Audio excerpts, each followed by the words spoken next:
اور میں نے علی کی طرف دیکھا جو مجھے نہیں دیکھ رہا تھا، لیکن مجھے اسے منانا تھا۔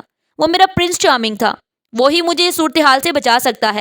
چچی، علی شادی کریں گے نا مجھ سے؟ بولے نا علی، آپ مجھ سے محبت کرتے ہیں اور شادی بھی کریں گے۔ میں نے بے ساختہ علی کے دونوں ہاتھ تھام لیے، مگر اس نے مجھے یوں جھٹکا میں لڑکھڑا کر فرش پر گری تھی۔ کون سی محبت بی بی؟ کیسی محبت؟ اور میں کیوں کرنے لگا تم جیسی بد چلن اور آوالہ لڑکی سے شادی جو پوری یونیورسٹی میں اپنے قابل اعتراض تصویریں بانٹتی پھرتی ہے؟ مجھے معاف رکھو لڑکی، تم جیسوں سے بہت پالا پڑا ہے میرا۔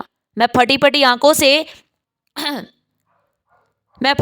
آنکھوں سے علی کو دیکھ رہی تھی۔ کیا یہ سچ میں وہی علی تھا جس نے کل رات مجھ سے محبت کا دعویٰ کیا تھا؟ نہیں، یہ وہ علی تو نہیں ہو سکتا۔ اور ایسے وقت میں جب لڑکی بدنام ہو، کون ہی اس سے شادی کرنا چاہتا ہوگا؟ مجھے علی غلط نہیں لگا تھا، وہ ٹھیک ہی کر رہا تھا جو اس صورتحال میں کوئی بھی کرتا۔ میں اٹھی اور جا کر اپنے کمرے میں بند ہو گئی تھی۔ میں بیٹھی رو رہی تھی کہ فون کی نوٹیفیکیشن ٹون بجی۔ یہ فون آمینہ کا پرانا فون تھا جو اس نے استعمال کے لیے مجھے دیا تھا، کیونکہ میرا فون تو روحان کی گاڑی میں رہ گیا تھا اور وہ واپس کرنے والا تھا نہیں۔ میں نے فون اٹھا کر دیکھا تو ساری دنیا میری آنکھوں کے سامنے گھومنے لگی تھی اور آنکھیں پتھر ہو چکی تھی، کیونکہ میرے چند اور تصویریں انٹرنیٹ پر اپلوڈ ہو چکی تھی جن میں صرف میں نہیں تھی بلکہ میرے ساتھ کوئی لڑکا بھی تھا۔ وہ تصویریں اتنی مہارت سے ایڈٹ کی گئی تھی کہ کوئی بھی کہہ سکتا تھا یہ میں ہوں، لیکن یہ میں نہیں تھی۔ اور میں جانتی تھی کہ گھٹیا حرکت کس کی ہے۔ یہ گھٹیا حرکت روحان کی تھی۔ اس نے میرے فون کا غلط استعمال کیا تھا اور میری تصویر فون سے لے کر غلط طریقے سے ایڈٹ کر کے مجھے بڑی دنیا میں بدنام کر کے رکھ دیا تھا۔ باہر سے مجھے چچا اور چچی کی آوازیں آ رہی تھی جو مجھے گالیاں دیتے جا رہے تھے، اور میں سہمی سی بیٹھی اپنے کمرے میں رو رہی تھی۔ رات کے تقریباً 1-2 بجے کا وقت تھا جب میرے کمرے کا دروازے پر دستک ہوئی۔ باہر علی تھا جو مجھ سے کوئی ضروری بات کرنا چاہتا تھا، اور مجھے لگا شاید وہ میری طرف کی کہانی بھی سننا چاہتا ہے، وہ میرے ساتھ کھڑا ہونا چاہتا ہے۔ اسی لیے میں نے دروازہ کھول دیا۔ اس نے مجھے خاموش رہنے کا کہا اور کمرے میں داخل ہو کر دروازے کو کنڈی لگا دی۔ میں اتنی کوئی پاگل تھی کہ اس کی کنڈی لگانے کو بھی سمجھ نہیں سکی تھی؟ ساری دنیا کے ساتھ انجوائے کرتی پھر رہی ہو اور مجھے کہہ رہی تھی میں تمہیں شادی ہونے تک چھوؤں نا؟ علی کی نظروں میں کچھ بہت عجیب تھا جس نے مجھے ڈرا کر رکھ دیا تھا۔ سب کے ساتھ انجوائے کر سکتی ہو تو میرے ساتھ کیوں نہیں؟ گھر کی بات ہے، کسی کو پتہ نہیں چلے گا۔ میں پھٹی پھٹی آنکھوں سے علی کو دیکھتی رہی۔ وہ تو میرا پرنس چارمنگ تھا، پھر وہ دیو کیسے بن گیا تھا؟ وہ شیطان کیسے بن گیا تھا؟ اس نے میرا ہاتھ پکڑ کر مجھے اپنے قریب کھینچا اور میری گردن پر جھکنے کی کوشش کر رہا تھا، جبکہ میں خود کو اس سے چھڑانے میں ہلکان ہو رہی تھی۔ وہ مرد تھا، طاقت میں مجھ سے زیادہ تھا اور مجھ پر حاوی ہو رہا تھا۔ اس نے اپنے دانت میری گردن پر گاڑے تو مجھے ساری دنیا سے ایک دم نفرت سی ہو گئی تھی۔ میں نے جس سے محبت کی تھی وہی جانور نکلا تھا، لیکن مجھے خود کو اس جانور کے ہاتھوں میں تباہ نہیں ہونے دینا تھا۔ مجھے خود کو بچانے کی کوشش کرنی تھی۔ اس نے مجھے بیڈ پر پھینکا اور میرے اوپر جھک گیا۔ میں نے سائڈ ٹیبل پر پڑی الارم کلاک کو دیکھا اور اگلے ہی لمحے کھینچ کر اس کے سر میں ماری تو وہ تکلیف سے دورہ ہوتا میرے اوپر سے ہٹا، اور یہی موقع تھا۔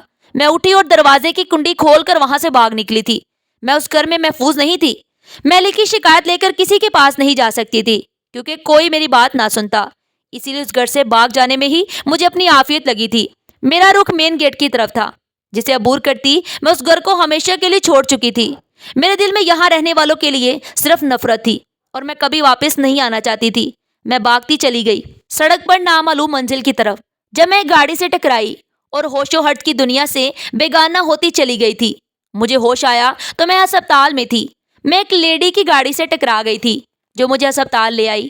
اس نے مجھ سے میرے گھر کا پتہ پوچھا، لیکن میں گھر نہیں جانا چاہتی تھی، اسی لیے میری خواہش پر میرے ٹھیک ہوتے ہی وہ مجھے یتیم خانے چھوڑ گئی تھی۔ میں یتیم خانے میں رہنے لگی اور اسی کو اپنا گھر مان لیا تھا۔ میں پڑھی لکھی تھی سو وہاں دوسروں کو بھی پڑھانے لگی تھی۔ بدلے میں تحفظ بری چھت اور 2 وقت کا کھانا مجھے مل جاتا تھا۔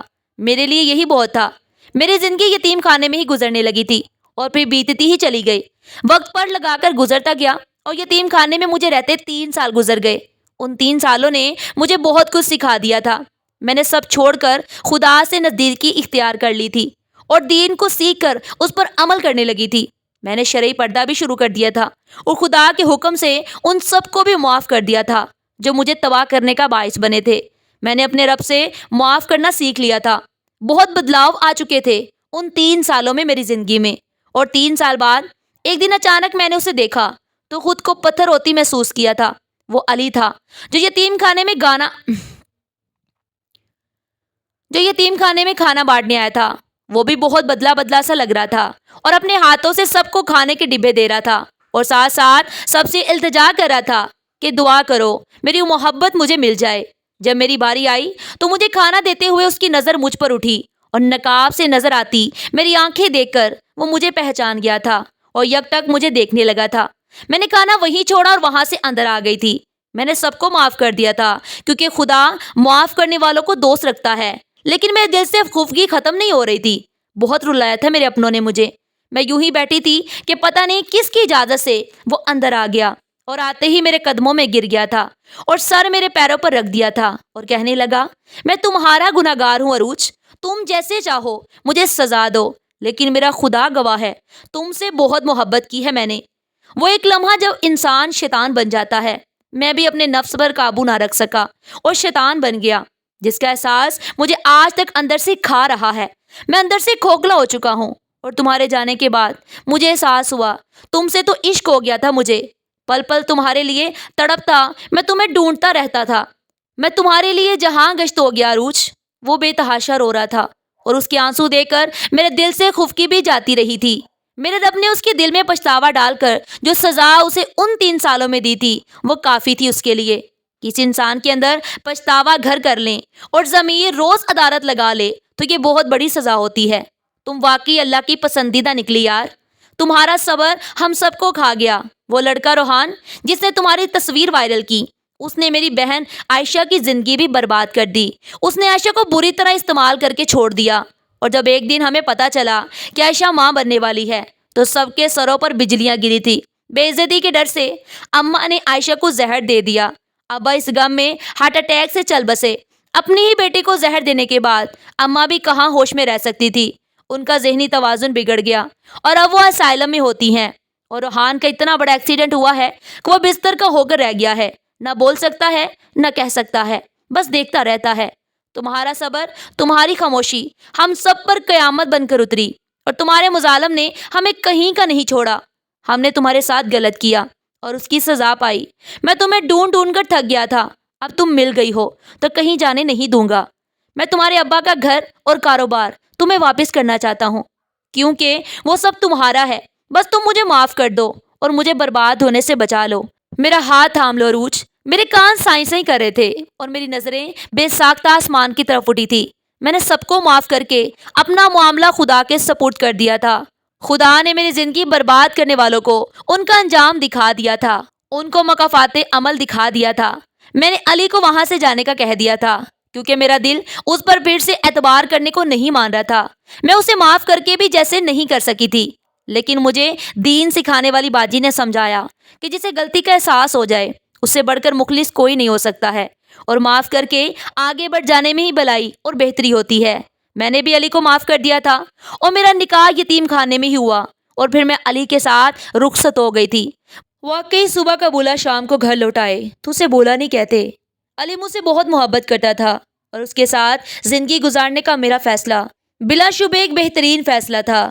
میرے پردے کو بھی اس نے قبول کیا تھا اور مجھے اپنی بیوی کی حیثیت سے وہ عزت دی تھی جو میرا حق تھی.